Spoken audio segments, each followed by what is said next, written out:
আসসালামু আলাইকুম, স্বাগতম এডিটোরিয়াল নিউজ 24 এ। আপনাদের সাথে আছে আমি ফাতেমা তুজ জোহরা।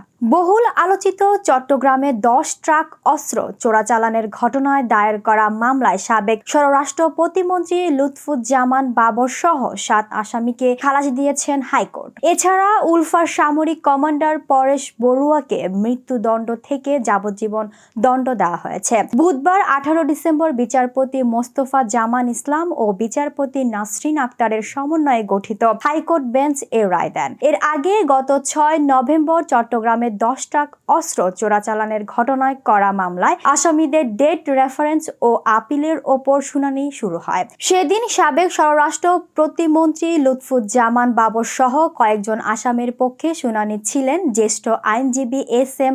শাহজাহান।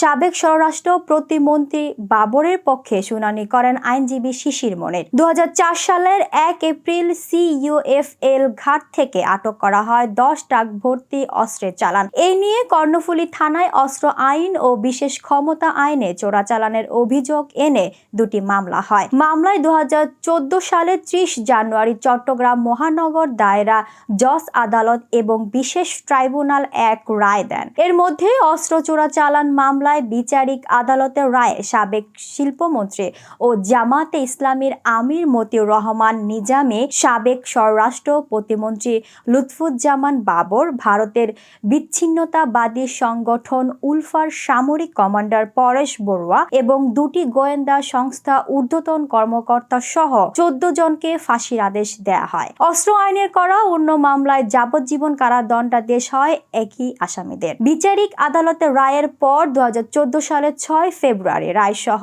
মামলার নথিপত্র হাইকোর্টের ডেট রেফারেন্স শাখায় পৌঁছে, যা ডেট রেফারেন্স মামলা হিসেবে নথিভুক্ত হয়। অন্যদিকে কারাগারে থাকা দণ্ডিত আসামিরা সাজার রায়ের বিরুদ্ধে 2014 সালে হাইকোর্টে পৃথক আপিল করেন। দর্শক, এই ছিল এখনকার সংবাদে। পরবর্তী সংবাদ দেখার আমন্ত্রণ জানিয়ে এখানে বিদায় নিচ্ছি। ধন্যবাদ সবাইকে।